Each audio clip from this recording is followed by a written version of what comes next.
My name is Wana Udobang. I am a journalist, a poet, and a filmmaker here in Nigeria. Kabafest has been amazing.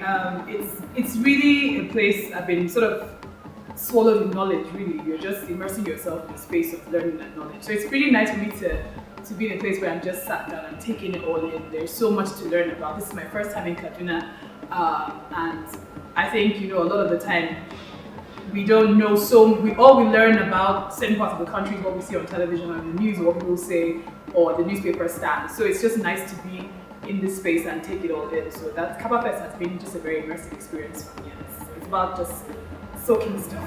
The sessions I've enjoyed the most would definitely include there was a women panel moderated by Kadria Ahmed, and of course the religious intolerance panel as well. So my session today was, I was hosting a conversation about big cities' endless possibilities, and my panelists of course included Richard Ali and Tony Khan, whose novels both center around different cities. And so we're looking at the city as character, as a backdrop, and language and accessibility, and just all those things and those possibilities that revolve around trying to write about the city, and why we probably should do more of that as well. The session was entertaining because Tony Khan is quite funny, but also very illuminating because you have Richard Ali, who seems to be a philosopher and an anthropologist simultaneously as well. So there's a lot of learning, a lot of entertainment as well going on during the conversation. But most of all, the questions from the audience were really, really illuminating, and the debates that went on. Of course, you're learning so much more from those conversations. So I think it was quite fiery and fun. From the things that you might think are quite banal, which are things like, what is the process of sort of collecting stories to write?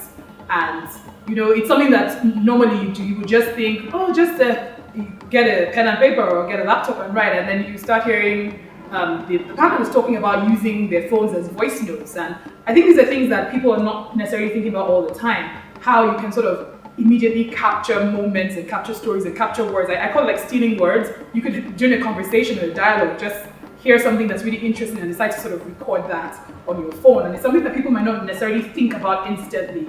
Or Richard Ali talking about the Hemingway app and how to sort of cut down sentences or use sentences in very interesting ways as well.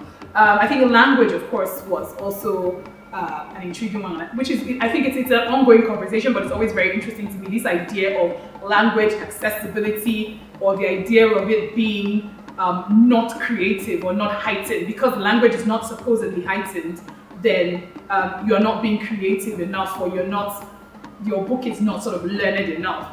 And I think those conversations are always very interesting to me, because I'm really very interested in knowing about that hindering sort of a writer's freedom of expression, but also that relationship with the reader as well. And I think there's a sort of tug of war that constantly happens, where sometimes the writer wants to show off, sometimes it's their ego in the writing, but sometimes, the audience is like humbling you because I'm the one buying your book. So, how are you going to express yourself? So I'm very interested in that sort of talk.